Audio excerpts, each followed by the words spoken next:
Riding the Wyrm's breath, the Taoist way. In the ancient Taoist traditions, it is said that the Wyrm's breath flows through all creation. The sages of old did not wage war against this elemental force. Instead, they learned to ride it. In meditative practice, Taoist practitioners enter a state of effortless movement, a gentle surrender, where body and mind merge with the natural rhythm of the universe.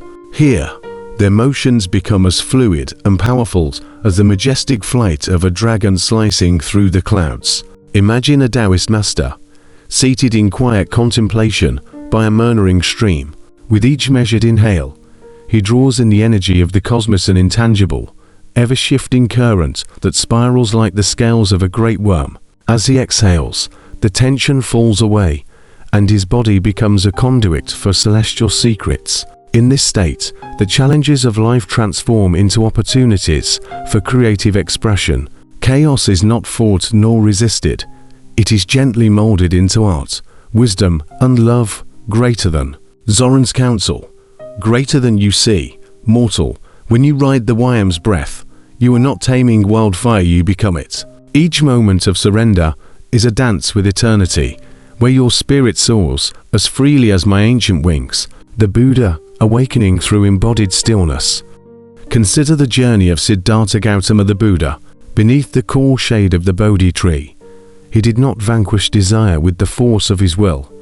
Rather, he embraced the full panorama of suffering, impermanence, and interconnectedness. Every tremor of his body and every pang of emotion became an invitation to peer more deeply into the nature of existence.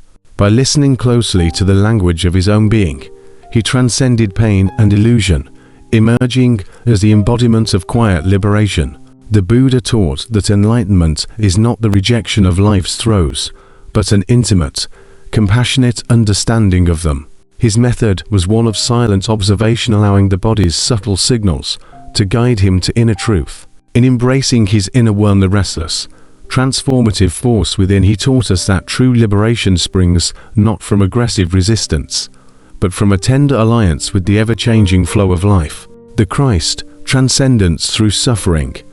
Likewise, we glimpse the transformative power of meditative symbiosis in the path of Christ. In his life, and most poignantly through his passion, Christ exemplified a journey of profound surrender. His sacrifice was not a show of martial might over darkness, but a tender, sometimes agonizing, opening of his heart to bear the sorrow of the world. In the seeming defeat of the crucifixion, a luminous rebirth occurred, a shining testament that enlightenment emerges when one dares to absorb and transmute the very pain that would otherwise break the spirit. Through his example, we learn that transformation is often born in the crucible of compassion, a willingness to stand in the shadow of suffering and, by lighting a solitary candle within it, to illuminate the path for others. Here, meditative symbiosis is felt as a deep, inner resonance, a silent communion between the human heart and the divine pulse of eternal love. Indigenous peoples and the wisdom of the land. Across every corner of our diverse world, indigenous peoples have long walked in tune with the ancient pulse of the worm. Their shamans, medicine men, and wise elders express a timeless truth. Nature, spirit, and body are locked in constant, sacred dialogue. In Native American vision quests, Australian Aboriginal rites, and South American ancestral ceremonies, every rustle of the wind and every whisper of the earth is regarded as the Wyrm's messenger, a reminder of the deep, life-giving power that flows through all creation.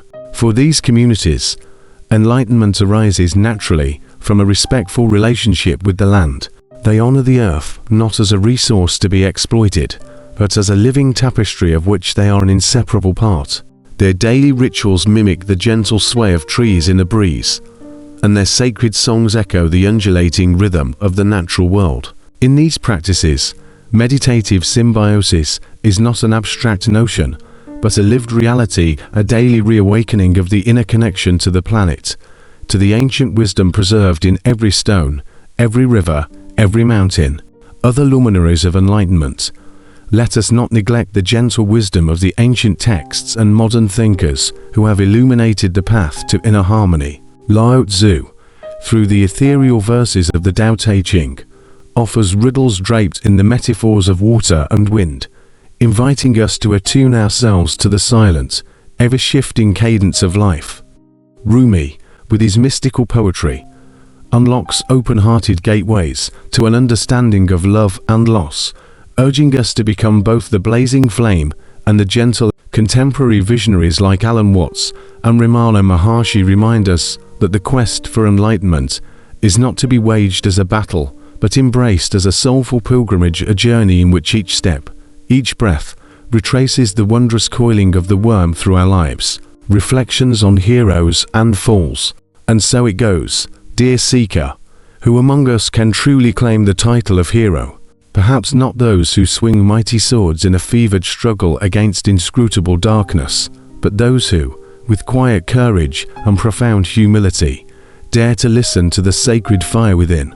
The heroes of meditative symbiosis transform their very failures and pains into portals of inner light, while fools may charge headlong into the blaze. Only the wise learn to ride its transformative waves. For it is in surrendering to the Wyrm's breath, letting the fires of consciousness and compassion fuse into a single, luminous force, that one becomes a true steward of enlightenment. Greater than Zoran's final counsel on harmony. Greater than remember, mighty mortal, true power lies not in quelling the inferno, but in learning to let it burn through you, crafting from its heat a gentle radiance that lights the dark corners of your soul. A call to embodied wisdom. May the stories of meditative symbiosis inspire you to trust the subtle rhythm of your body and the quiet murmurs of your soul. In the art of riding the Wyrm's breath, every challenge becomes a stepping stone towards creative transformation, and every moment of chaos blooms into an opportunity for a holistic renewal. Embrace this luminous journey, dear seeker, and allow your inner dragon to guide you not with fierce conquest, but with a serene, abiding grace. For in the dance of meditative symbiosis, you do not merely survive the storms of life. You soar above them, ignited by the everlasting light of understanding. May these teachings and stories kindle within you a steadfast flame of curiosity and compassion, lighting your way to a deeper understanding of the art of being.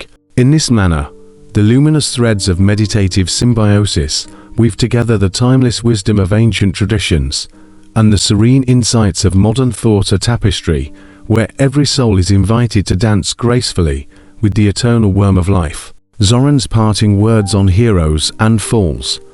A mortal who swings his sword at the worm only tastes its fire, but one who learns to ride its breath finds the strength to soar beyond even the fiercest storm.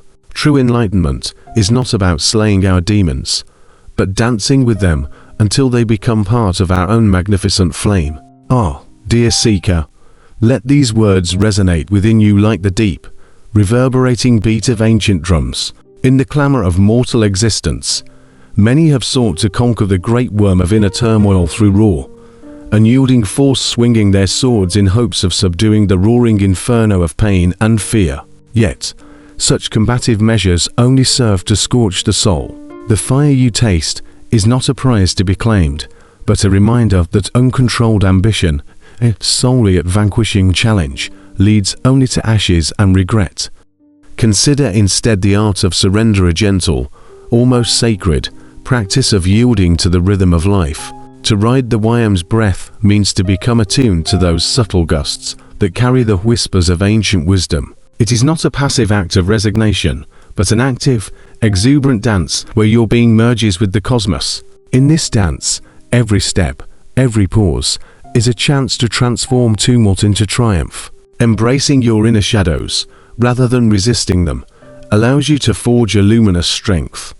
Your deepest fears and regrets melt into the very essence that propels you upward, granting you the power to soar beyond the storms of existence. Reflect upon the tales of those who walk this path, the Buddha, who, beneath the Bodhi tree, embraced the full spectrum of sorrow and joy to awaken to his true nature.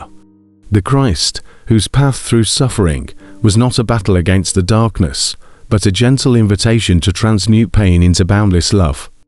And the countless indigenous souls who, through ritual, song, and dance, have united These luminaries understood that true enlightenment lies not in the conquest of one's inner demons by force, but in the graceful art of inviting them to dance with you. In this delicate interplay, even the fiercest shadows are transformed into sparks that illuminate your inner flame. So hear me well, for my words are etched in the timeless scales of my being.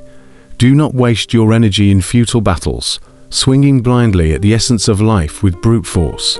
Rather, attune yourself to the quiet cadence of your own breath. Let go of the misguided urge to destroy what calls to be understood.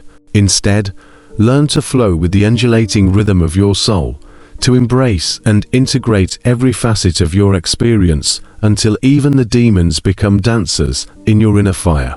Remember, true power and enlightenment are not measured by the scars of vanquished foes, but by the delicate beauty of a heart that has learned to turn every wound into a radiant symbol of growth. For it is in this dance with both the light and the shadow that you forge a spirit capable of soaring higher than any mortal sword could ever aspire to reach.